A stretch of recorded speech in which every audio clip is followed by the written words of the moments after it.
Olá, boa noite. Rio de Janeiro, o SBT Rio, Portal UOL dão continuidade à segunda rodada de sabatinas com os candidatos ao governo do estado. Atenção, estamos ao vivo para todo o estado do Rio de Janeiro e temos a honra de receber o senador e candidato Marcelo Crivella, do PRB.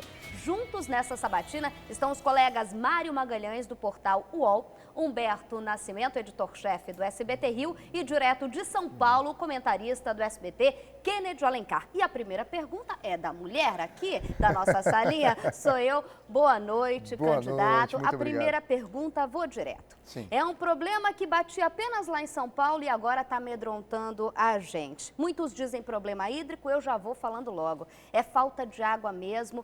Dentro de 30 dias, se não chover, o atual governador, a sua oposição, o seu adversário, diz que pode sim faltar água. Como reagir num momento como esse, na posição de governador?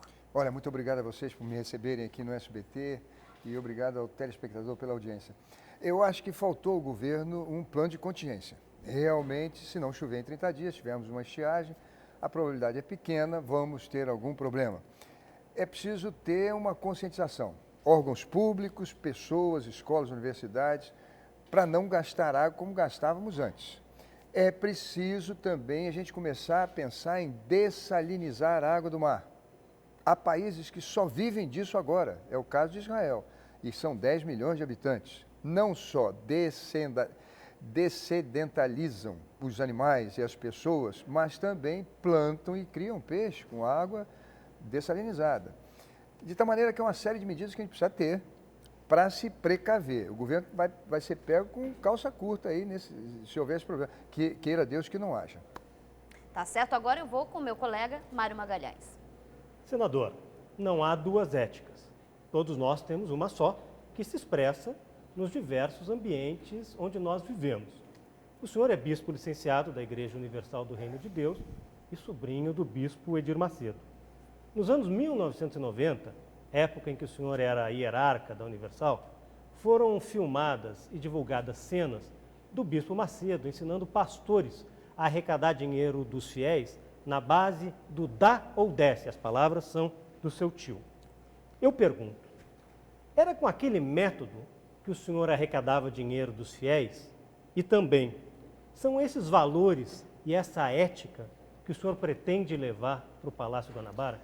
Olha, pretendo levar a ética que pauta a minha vida toda, não só na minha vida parlamentar, como antes também. É preciso a gente lembrar que isso aí é texto fora de contexto e coisas superadas de 30 anos atrás. Acho que a maior prova disso é uma igreja que começou no Rio de Janeiro e hoje está em 180 países do mundo. Eu mesmo passei 10 anos na África. Você acha, você é um sujeito inteligente, que se houvesse realmente esse tipo de assédio, esse tipo de constrangimento, as pessoas estariam lá? O senhor praticava aqueles métodos de arrecadação? Não, eu estou respondendo para o senhor. Não existe isso. Isso daí é texto fora de contexto. São imagens editadas, feitas por adversários. Agora eu pergunto ao senhor, o senhor acha que a nossa gente, sofrida, valente, mas muito inteligente, estaria ao lado de uma igreja que hoje está em 180 países do mundo, há 37 anos, se sofresse esse tipo de constrangimento? Claro que não. A ética lá é boa. A prova disso é que ela cresce no mundo inteiro. Agora, na política, o senhor pode ter certeza que sou, no Rio de Janeiro, ficha limpa. Aliás, ficha limpa não, ficha limpinha. Porque ficha limpa o pesão quer também, porque não foi condenado em segunda instância, mas já tem 17 processos na primeira, e um deles, que eu acho que é o mais grave, é o sanguessuga, porque se envolver com problemas em verba de saúde é imperdoável. Deixa eu lhe perguntar novamente, eu vou refazer a pergunta. A ética e os valores e os métodos vistos naquele longo vídeo, o senhor pretende levar para o Palácio Guanabara? Aquele vídeo é editado, essa ética que o senhor está se referindo não existe. O senhor não falou aquelas palavras, ou dá ou desce, por exemplo? Elas são editadas e texto fora do contexto. Mas ele falou. O senhor acha que se ele tivesse dito isso, as pessoas estariam na igreja até hoje? O que o senhor acha? Claro que não. Claro que não. Eu tenho certeza que o senhor também, com um mínimo de raciocínio, vai dizer que não. Pessoas, bispos, pastores, obreiros, eu, minha família, você acha que eu, com meus filhos e minha esposa, iria, vamos dizer assim, me submeter a uma lógica dessa? O que todo mundo viu na televisão desde 1995, então, não é o que todo mundo viu e ouviu. O que todo mundo viu e ouviu é texto fora de contexto. Nós vamos agora a São Paulo conversar com meu querido Kennedy Alencar. É com você. Boa noite, Isabelle. Boa noite, senador Crivella, Mário, Humberto.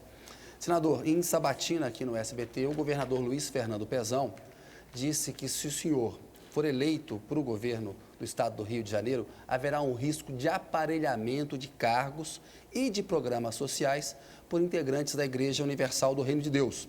O PRB, o seu partido, tem uma relação muito forte com a Igreja Universal do Reino de Deus. Eu pergunto para o senhor pretende nomear integrantes da igreja para postos estratégicos do seu governo? Há um risco de haver um aparelhamento desses cargos e desses programas sociais pela Igreja Universal, senador?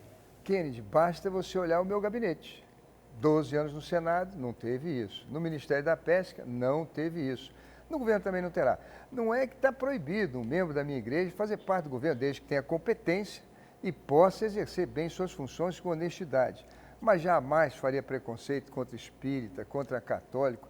Olha, eu acho que no Rio de Janeiro nós precisamos reunir a todos para tirar esse governo que está aí, aparelhado, sabe por quem, Kennedy? Pela Delta, pela gangue dos guardanapos, pelo escândalo da Petrobras, que levou 1 bilhão até agora, mas dizem que pode ser até 10 bilhões. Maracanã superfaturado, as maiores tarifas. Kennedy, o trem mais caro do Brasil está no Rio, o metrô mais caro está no Rio, o ônibus mais caro está no Rio. Quem manda aqui é a FETransport.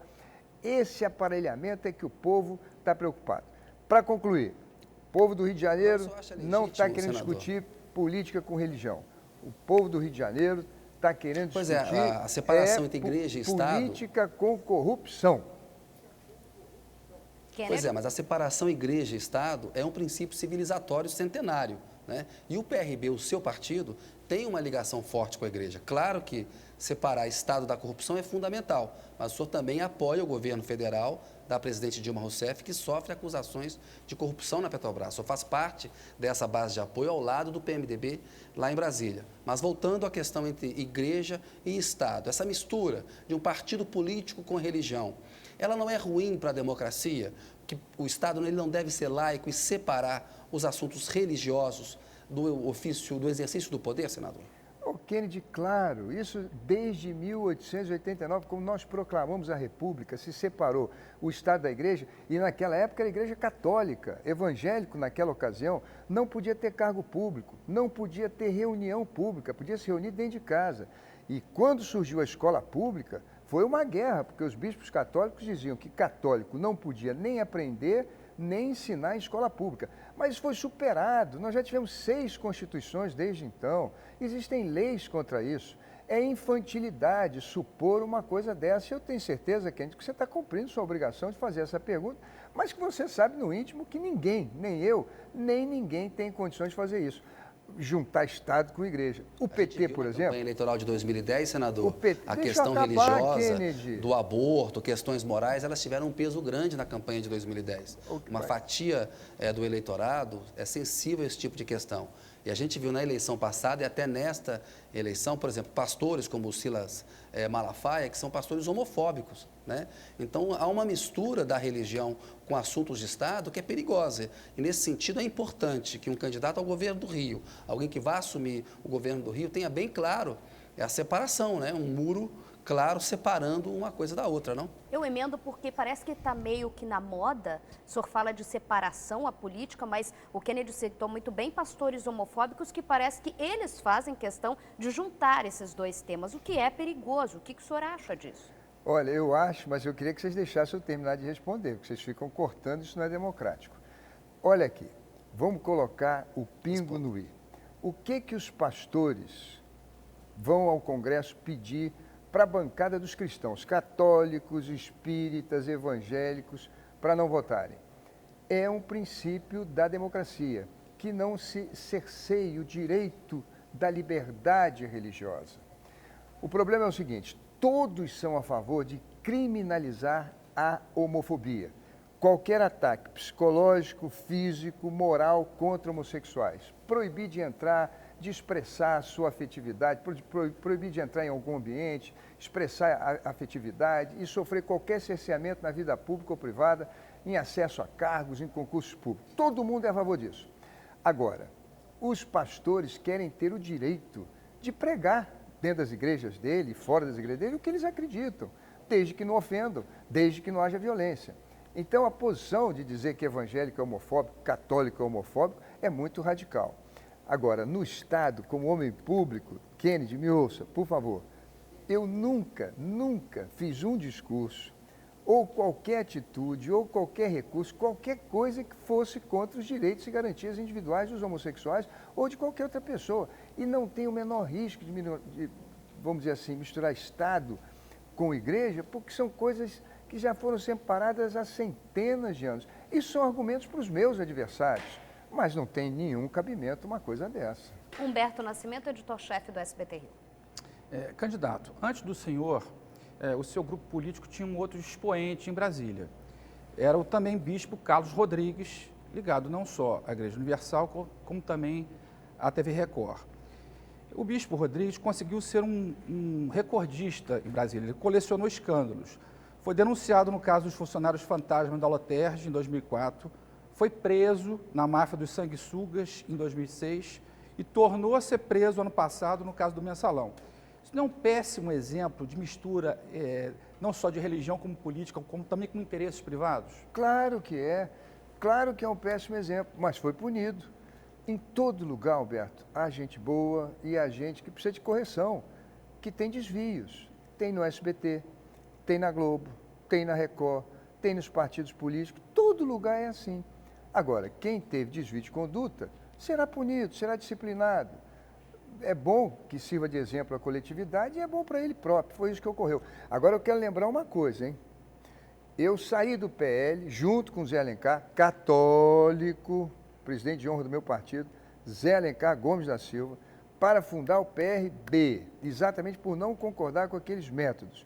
E uma coisa que vocês deviam se preocupar, nós todos, é que o Pezão, nessa que o senhor citou do sanguessuga, já foi condenado em primeira instância e tem os bens indisponíveis. Se nós tivermos um governador amanhã, no mandato, condenado em segunda instância, nós vamos perder o nosso governador e aí vai ser um vexame para o povo fluminense.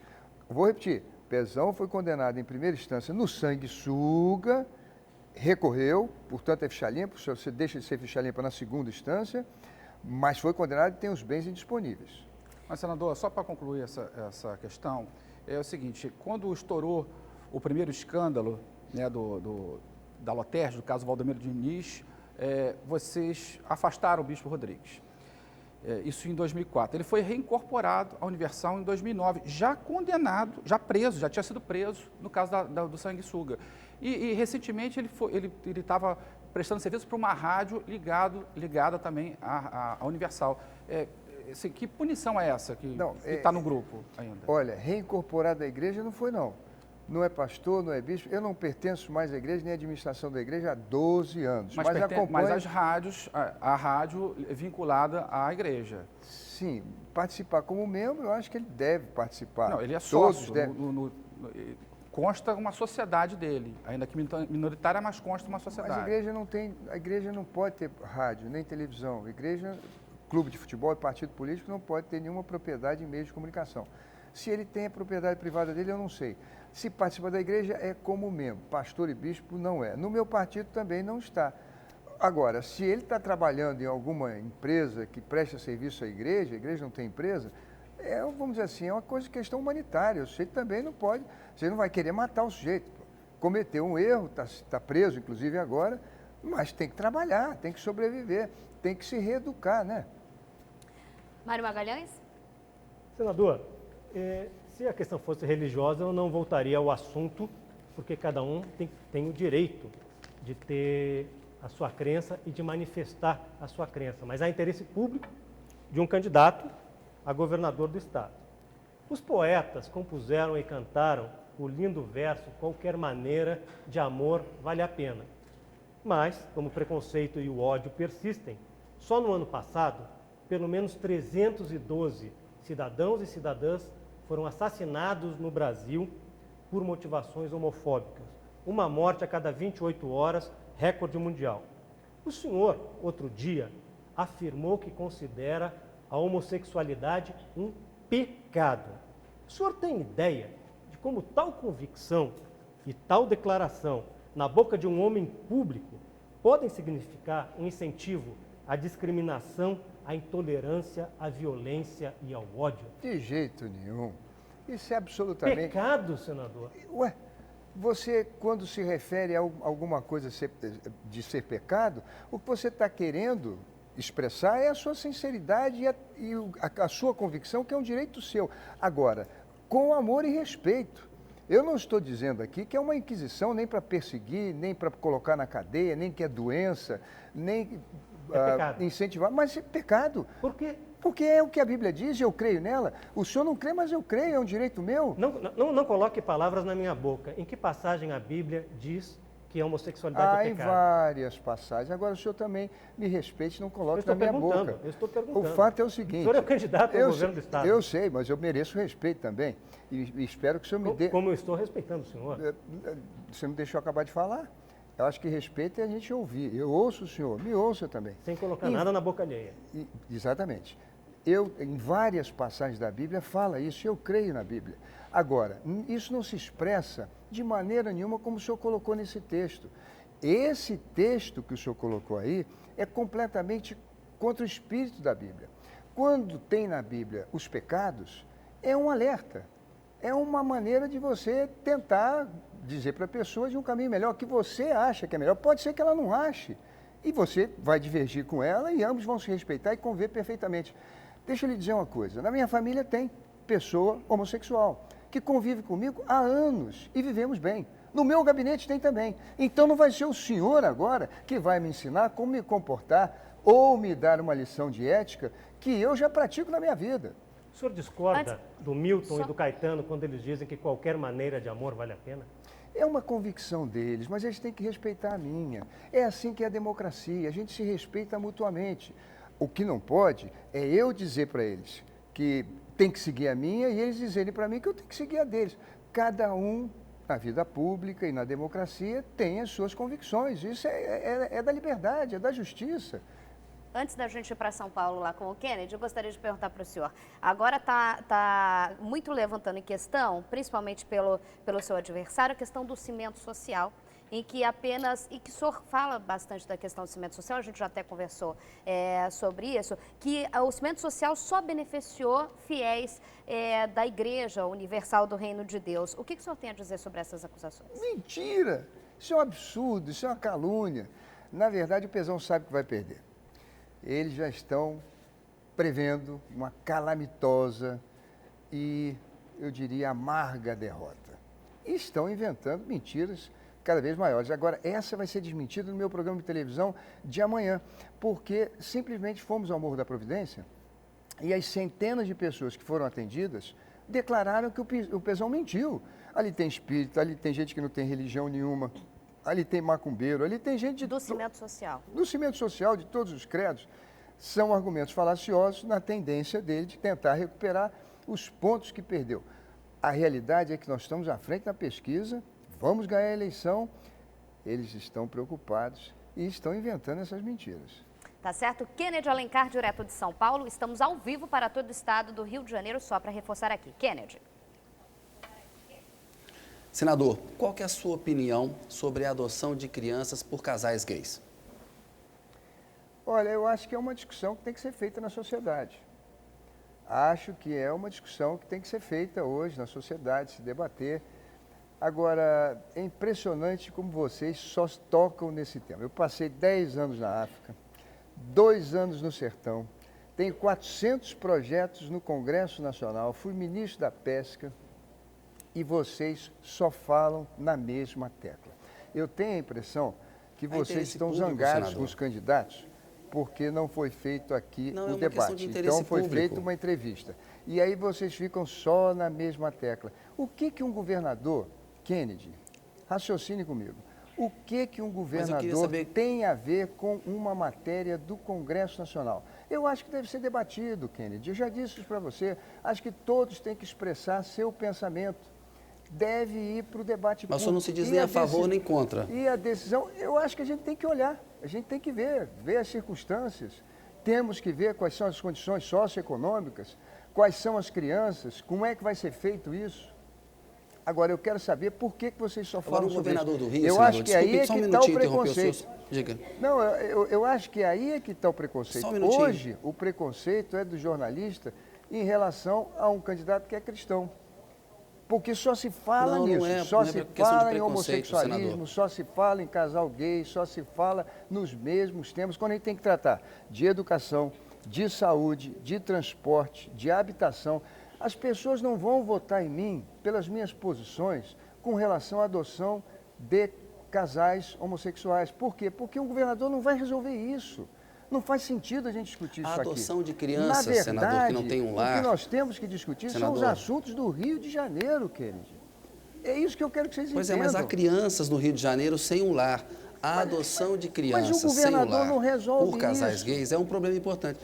E o governador é uma liderança importante. O Rio de Janeiro tem uma bancada expressiva no Rio de Janeiro. O governador do Rio de Janeiro, ele também é uma liderança nacional. Ele não é um administrador apenas, ele não fica aí, ele não é um prefeito da cidade, ele faz política, né? O prefeito também faz. Né? Há uma dimensão política num cargo tão importante. Então, um estado tão importante, o governador tem liderança sobre a bancada, tem peso no Congresso Nacional. E a questão da infância, que não tem pais, que está em abrigos, eu acho que é uma questão que interessa ao eleitorado, senador. Por isso que eu perguntei para o senhor. Kennedy, vocês batem sempre na mesma tecla. Um governador não tem essa preocupação direta e esse programa aqui, eu acho que é para esclarecer eleitores com relação aos meus planos, a vida direta deles, em termos de educação, segurança, saúde, transporte, coisas, vamos dizer assim, que estão afetas a um governador. Então, eu vou fazer uma pergunta. O que eu respondi para você é o seguinte, eu acho que o Congresso deve debater, sem qualquer ingerência, seja de religião, seja de dogma, tem que discutir o assunto no Congresso Nacional e aí vamos respeitar a decisão da maioria. Então, vou fazer Mas qual é a sua posição? O senhor é contra ou a favor? Eu sou a favor de debater. Sou a favor da gente debater o tema, ir para o Congresso, discutir. O senhor é senador, o senhor é congressista. Eu sou candidato aqui, estou disputando o estado do Rio de Janeiro. Eu vou agora fazer essa pergunta, então, que o senhor apontou. Segurança. Depois o Humberto tem uma pergunta aí para fazer, mas segurança é importante. Estamos vivendo meio que uma crise aí da Polícia Militar, cortando na própria carne. O medo das pessoas, quem é contra projeto de UPP, que marca o governo. Qual é a sua posição diante desse impasse? Aliás, o senhor defende uma polícia unificada ou não? Não, eu acho que a Polícia Militar do Rio de Janeiro tem pouco efetivo. Não é que ela não tem efetivo, ela tem 48 mil homens, mas na rua tem 10 mil homens. Não é possível a gente continuar desse jeito. Nós precisamos criar quadros, eu diria, de oficiais complementares. Acho que todo sargento hoje que tem curso superior pode ter acesso a ser oficial. Nós vamos ter mais professores. Com mais professores, vamos ter mais academia. Vamos formar mais praças, mais soldados. O senhor está acompanhando essas prisões? Estou. O senhor acredita que é uma crise ali? Eu acho que sim. Agora, isso vem do mau exemplo do governador. O grande problema no estado do Rio de Janeiro é que a política hoje tem uma lógica. Poder gera riqueza, riqueza gera poder. Desde vereador a governador, muitos da classe política do Rio foram capturados por essa lógica. À medida que você vai galgando cargos, vai enriquecendo. E isso causa, eu diria assim, um impacto enorme em toda a estrutura do Estado. Isso faz, por exemplo, que a polícia ou parte dela vire milícia, pelo mau exemplo dos políticos, pelas concorrências que são feitas, eu diria, de maneira insidiosa, por permissionários e concessionários que não são fiscalizados pelas agências reguladoras, porque também está capturado pelas empresas e pelos políticos. Tudo isso acaba gerando um caos na administração pública. E aí vai influenciar a polícia. É como limpar a escada, tem que limpar de cima para baixo, tem que vir o exemplo de cima do governador. Acho que é por aí que a gente organiza.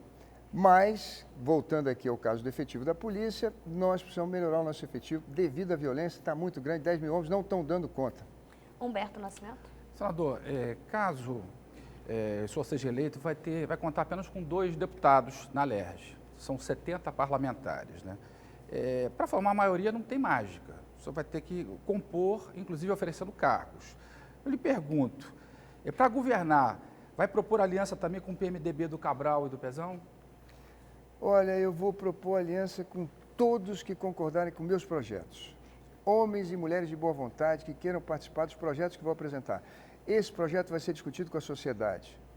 Eu não vou tomar decisão sozinha, não serei um senhor arbitrário das minhas próprias razões. Mas isso inclui os seus adversários, atuais Inclui adversários? a todos. A partir do momento em que eu fizer consultas públicas, eu não vou ser como esse governo que fez um plano plurianual sem uma consulta pública. Mas não é uma contradição o senhor criticar o partido do seu adversário por supostos envolvimentos em casos de corrupção e tal, e depois compor com essas mesmas pessoas? Eu não vou compor com partidos nem com corruptos, eu vou compor com aqueles que concordarem com as propostas que eu apresentar e que serão oriundas das minhas bases, do povo, discutida com as pessoas, tanto no transporte como na saúde, na segurança, na educação. Vou consultar o povo, vou ouvir as pessoas. Agora, os deputados que quiserem participar desse projeto, e se esse projeto for exitoso, também participarem do sucesso, do resultado eleitoral que nós teremos todos, se forem aprovados esses projetos pelo povo, se derem resultado, isso é ótimo, isso é da democracia, isso é da vida. Ou você acha que eu vou governar sozinho? Eu tenho que fazer aliança, mas não em troca de cargo, não em troca de favores, não em troca de nomeações perdulárias. Isso eu não faço. E tenho certeza que os projetos que eu vou apresentar serão tão isentos de interesse pessoal que só vão recuar os que recuarem vão recuar com desonra. Temos mais 4 minutos, Mário Magalhães. Senador, o senhor recebeu o apoio dos candidatos Antony Garotinho e Lindbergh Farias, derrotados no primeiro turno. Mas, na televisão e nas suas atividades de campanha, a gente vê muito Lindbergh e não vê o Garotinho. Garotinho, nesse caso, lembra Sérgio Cabral, que não aparece na propaganda do candidato Pezão, seu adversário. Eu gostaria de lhe pedir para objetivamente dizer aos eleitores do Estado do Rio qual é a sua opinião sobre o homem público Antony Garotinho e se, no caso de o senhor ser eleito, o Garotinho vai fazer indicações para o governo. O homem público Garotinho tem virtudes e defeitos. Como todos os homens públicos, tiveram coisas boas e coisas ruins. Me apoia, não fizemos aliança, mas tenho o apoio dele. Não aparece andando comigo, mora em Campos. Está ele, a esposa lá e eu tenho andado no Rio de Janeiro. Vou em Campos terça-feira, ele virá publicamente para me dar apoio. A segunda parte é a seguinte, não fará indicação, não me pediu isso. A única coisa que ele me pediu foi, derrote o Cabral, que eu estou atendendo com muito gosto. E por que só o Lindbergh aparece no seu programa de TV e o Garotinho não? É difícil para o Garotinho vir até o Rio para gravar? Olha, é exatamente isso, quer dizer, o Lindbergh anda comigo na rua, está morando no Rio de Janeiro, mas a filha do Garotinho aparece, a Rosinha tem aparecido. Quem quiser me dar apoio, pode aparecer no programa, inclusive o senhor. Todos que me apoiarem podem aparecer no programa. Eu agradeço o convite, mas o senhor não está fazendo com o Garotinho o que o Pezão faz com o Sérgio Cabral. Não. Escondendo o Garotinho da sua campanha. Até porque o Cabral é o pai do Pezão. O Pezão é o clone do Cabral. Pezão e Cabral é uma coisa só. Aliás, o povo na rua chama de Cabrão. Cabral, Pezão. É diferente de Crivella e Garotinho. O Crivella tem uma trajetória própria e recebeu apoio do Garotinho para ganhar do Cabral. É isso. Não faça outras relações porque não existem. É exatamente isso. É diferente do Pezão e Cabral. Um foi visto do outro. Participaram de todo o governo, de todos os escândalos juntos. Diferente de Crivella e Garotinho, que tem trajetórias paralelas, mas não juntas. Agora, só para a gente tem pouco tempo, parece que é apenas 1 minuto, eu gostaria só então de reforçar essa questão que ele perguntou. Não houve então uma negociação para apoio em relação a cargos, se o senhor for eleito governador? Não, com ninguém. Olha, eu fiz questão não, seria até farisaico. Eu tentei alianças, mas não consegui, agradecer a Deus por não ter conseguido. Eu quero chegar ao governo do Rio de Janeiro com toda a legitimidade de quem saiu sozinho no primeiro turno, pouco dinheiro, 1 minuto de tempo de televisão. Agora, se eu chegar lá, quem vai mandar no governo vai ser o povo. Não tenho compromisso com ninguém. Não existe nenhum compromisso? Não. Tá certo? Aliás, tem, com o eleitor. Ok, muito obrigada. Termina aqui, então, a sabatina com Marcelo Crivella. Eu agradeço ao candidato e também aos meus colegas Humberto Nascimento, editor-chefe do SBT Rio. Aqui comigo também Mário Magalhães, do Portal UOL, direto de São Paulo. Um beijo, Kennedy Alencar, nosso comentarista de política, lá direto de São Paulo. Muito obrigada a você aí de casa que acompanhou. Isso é um processo democrático para você escolher bem o seu voto. Um abraço e a gente vê segunda-feira. Tchau.